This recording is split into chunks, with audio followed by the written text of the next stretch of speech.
Hey there, I'm inside your computer, and there's some spoilers in here, so watch out. It's Michael, back with another video where I talk about comic book video games.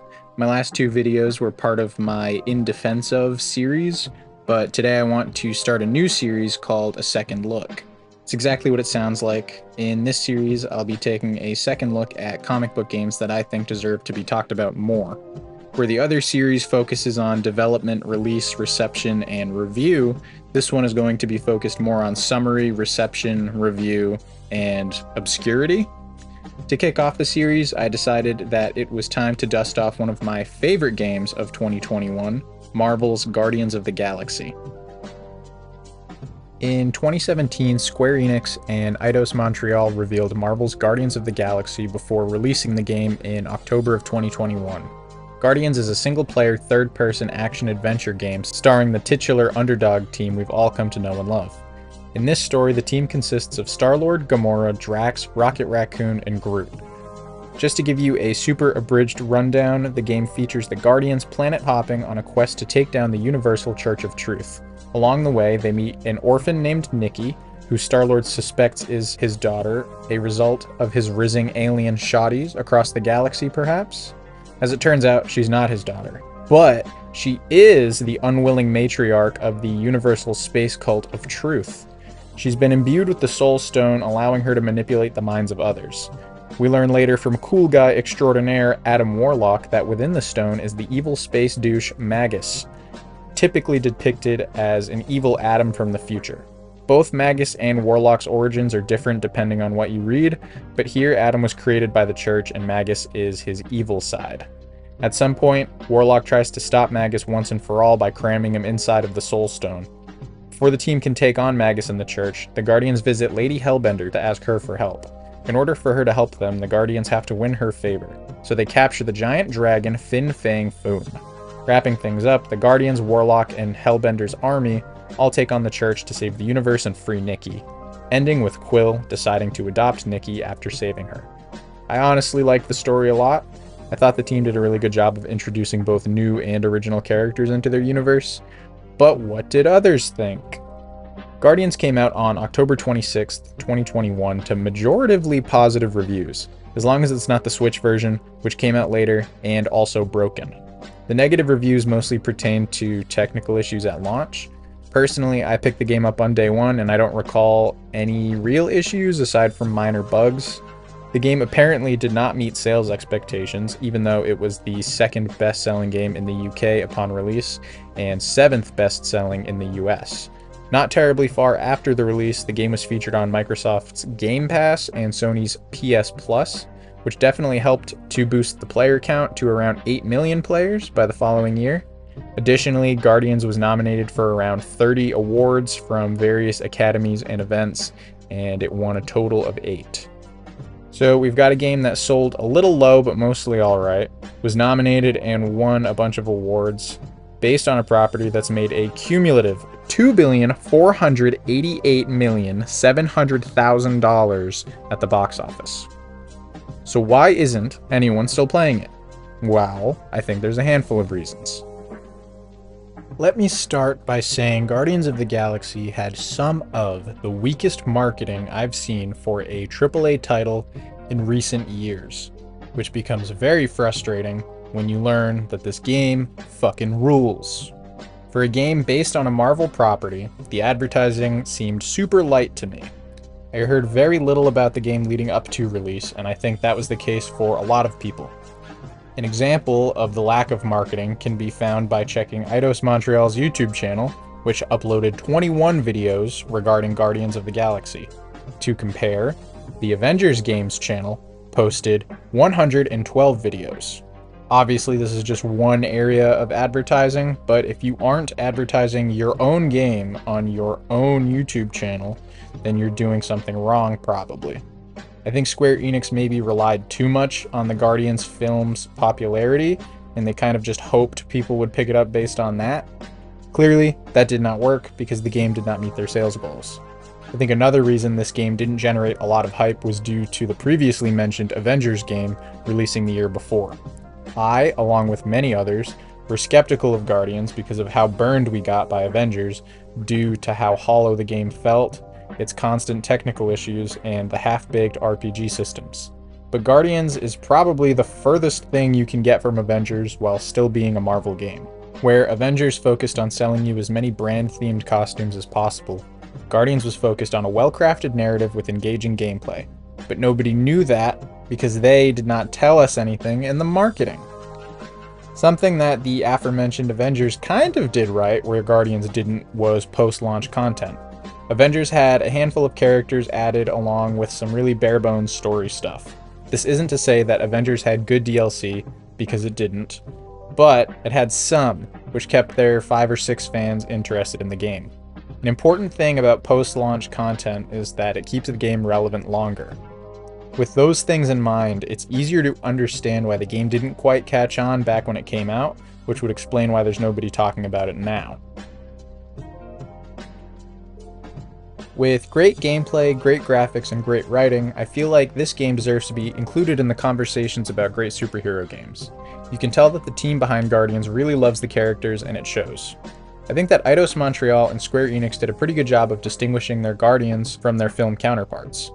This might be unpopular, but I may prefer John McClaren's take on Star-Lord over Chris Pratt's. While they are similar, the differences are what makes McClaren so good in the role. For me, Peter Quill in the MCU comes off really careless and sarcastic, which is okay because that's kind of the character's nature. But with Star-Lord in this game, we get the same attitude with the sense of a character longing for a family. Like the movie, the game shows Quill being abducted from his home as a child. Growing up with no parents in space, it's easy to imagine that he would be in search of a family that he can be a part of. I think the game does a better job of showing that Quill truly cares about his teammates, while the movies lean a little more into his carefree attitude. That's not to say that movie Quill doesn't care about his teammates, it's just that the game portrays it better. Moving away from Star-Lord and onto the other teammates, I think that the game's Guardians are relatively similar to the ones featured in the MCU, just maybe a little more likable. Drax is a little bit cooler in this game, Rocket's a little more irritating, Gamora has way more personality here, and Groot is Groot. For the supporting cast, Eidos uses Lady Hellbender as a kind of antagonist who later becomes an ally. I thought she was pretty cool. She's basically a space monster hunter who has a huge castle filled with loot and creatures. For the main antagonist, we have to face off with Grand Unifier Raker, leader of the Universal Church of Truth. I think that he's kind of cool as far as crazy old wizardy guys go. I personally prefer villains that are physically intimidating rather than being unassuming looking and having massive power. The game also introduces the super obscure Nikki Gold, a Kree child who is adopted by Nova Corps leader Kor-El and later readopted by Quill. I typically get annoyed by kids in games as they're usually diminished to just annoying side character roles like Duck in The Walking Dead. I found this piece of pink chalk and a scuff of it over by the... Or the Balloon Kid in Spider-Man 2. Eidos subverts this trend a little bit by showing that Nikki is a misunderstood product of a war she's trying to fight in. She's independent, she's got depth, and most of all, she becomes the matriarch of the space cult, which I thought was pretty wild. Moving on from the writing and characters, the gameplay here is really solid. It's a third-person shooter that features a mechanic called Guardians Mode, where you can direct the rest of the Guardians in different ways, whether it's to solve a puzzle or how you approach certain fights. Obviously, I would rather have the option to play as the other Guardians, but the team management mechanics are pretty fun too. In combat, you can enter Guardians Mode to choose special attacks that the other characters can perform as well. Branching off of Guardians Mode is the Huddle, where you can rally the team together to trigger dialogue choice options to give them a pep talk. Essentially, you get locked into a 20-second break where the Guardians say some lines, and you have to choose the appropriate option to boost their morale, and then Peter plays some tunes from his Walkman. If you choose the right option, the team gets a damage buff, and if any members are down, they'll be revived. If you choose the wrong answer, only Star-Lord gets the damage buff.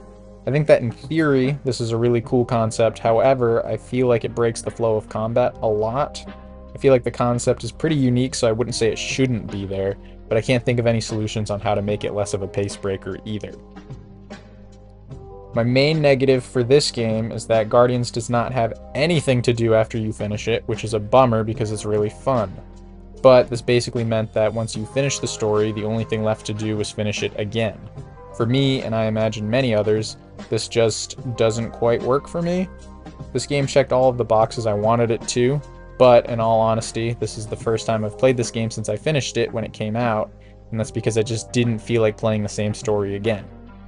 The main appeal of replaying the game is just choosing dialogue options differently, but the options don't really alter the game a whole lot.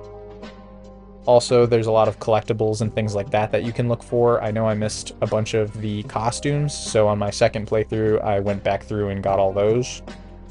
Additionally, this game made kind of a weird choice by making it single player rather than having some kind of co-op option. The Guardians, to me, are interesting because it's a group of wildly different characters, and I think that their dynamic would have translated really well to a multiplayer experience.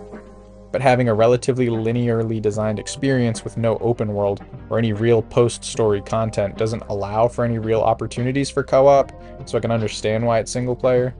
It's honestly a tricky trade-off, because if they had invested the time into creating a game that accommodates multiplayer, then it's likely that the narrative would have suffered somewhat due to the dialogue choice system similar to games like Telltale's The Walking Dead and Mass Effect. The game's script is written really well, so these dialogue choice options are kind of fun to play around with. For the most part, these choices don't really matter a whole lot though, as they're primarily padding for lore and sometimes influence characters' behaviors in minor ways. There are a couple of instances where the choices you make decide what sections of certain levels you'll get to play too, which adds a little bit to the replay value. There wasn't really a smooth way to include this section, so I'll just put it here, but I love how easily Eidos throws references and cameos in. They don't feel like big applause moments like you'd see in the MCU, more so they're sneaky mentions and minor appearances. Some of my favorite inclusions are Cosmo, Fin Fang Foom. There's posters for Dazzler from X-Men and the movie Tron, and Thanos, and he looks like Steppenwolf from Justice League. I'm gonna take 1 point away because he looks like Steppenwolf from Justice League. I honestly had a blast replaying Guardians for this video, and I sort of regret not playing it again sooner. This game felt like so much more than just a licensed game or a superhero game. It had a lot of heart, and I felt like it was so unique compared to a lot of other comic book games. This isn't a game where you play as a superhuman or a guy with bat gear. You play as a mostly regular dude with 2 guns and some weird friends.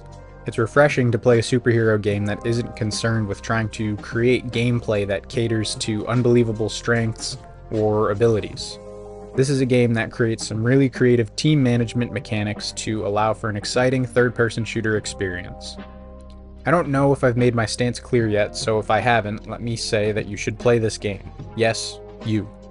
This isn't an ad or anything like that. I'm just telling you that it is in your best interest to play this game. Whether you like the Guardians or not, it's genuinely a blast to play. Plus, last I checked, GameStop has it for $20 and under depending on the platform and whether it's used or not. If you didn't grab this game when it came out, I don't entirely blame you. There was almost no hype leading up to release. It's from the same publisher as the previous year's Avengers game, and there wasn't a ton of coverage after it came out, but it's not too late. You can still make things right. It honestly bums me out when I tell people about this game and I hear they never played it. The subreddit is mostly dead or people just asking questions. There hasn't been an update in like 2 or 3 years, and there's no add-on content. So it's safe to say the game is dead and buried. This is one of those games for me that I think seriously deserves a sequel. I'd love to see this iteration of the team taking on Ego or Annihilus, maybe even a game where the Collector is the main villain, sending more minor cosmic bad guys after the Guardians. I don't know, I'm just spitballing. But I think if you missed out on this game back when it came out, it's definitely time to dig it up. Anyway, whether you've played it before or haven't heard of it, this video is why I think Guardians of the Galaxy deserves a second look. I hope you enjoyed the video. I'm looking into the best ways to record footage from older consoles so I can start posting some videos on older games, but I'm on the fence about what my next video is going to be. It's either going to be a new In Defense Of or the first episode of a secret 3rd series. If you have a comic, show, game, or movie you'd like to see me cover, let me know in the comments below. I'm always open to suggestions. This has been a second look at Marvel's Guardians of the Galaxy, and as always, thanks for watching. Bye.